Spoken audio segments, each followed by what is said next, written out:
Hello my friends, I'd like to show you today how to make a Windows 2016 server, spin it up in the Azure environment. So to do this, I go into the upper left hand corner and click on Create a Resource.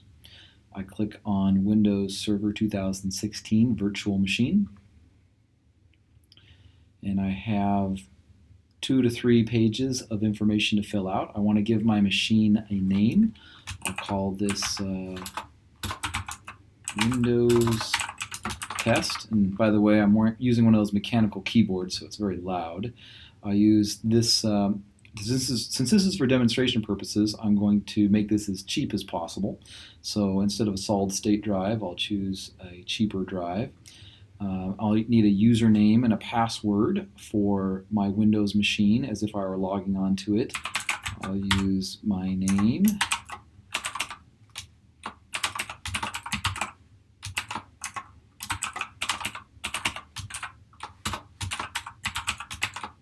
Oops. Let's type it again. You have to have about 12 characters here, so there we go. We need something called a resource group, and this is a collection of services.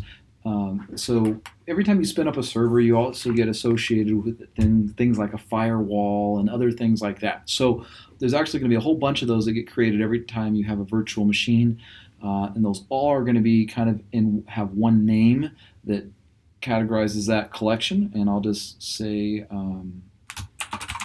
Windows test. Well, okay. Win resource group. Okay, my Windows resource group. I want to put this server in some area.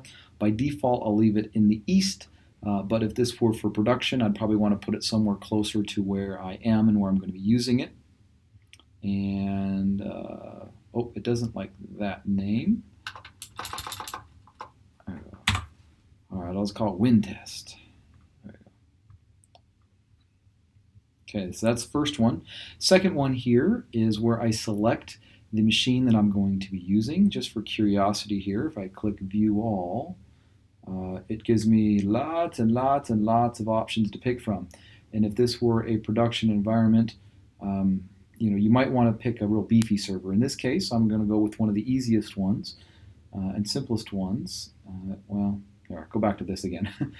I'm just going to pick one virtual CPU. So remember, there might be a physical machine out there, and they're going to segment it up. So maybe it has lots of cores available in it, but you're going to get the equivalent of one CPU of processing power. It might have 100 gigs of RAM, but you're just going to get 3.5 gigs of RAM and then some disk space. And at the price of about 12 to 16 cents per hour, you end up spending $104 a month to have this machine. So some machines, of course, could be cheaper if you had less specs on it.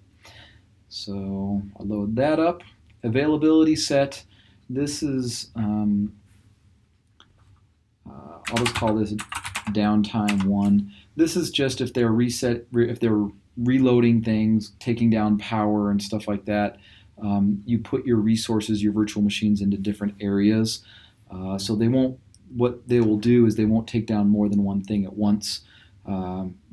That way you have some of your resources still up as long as they have different availability set names. Everything else, it created names for a virtual network that it will be sitting on, and there we go. I don't think I have to do anything else, so I'll just leave all that as it is. So just notice that it's going to cost 14 cents an hour to have this server up and running. So I'm going to click Create, and because this could take 5 to 10 minutes, I'm going to hit Stop and create a second video for when this thing is actually up and ready. But in the meantime, it shows in this little tile here that it's deploying. Similarly, all the notifications appear here for what is being deployed.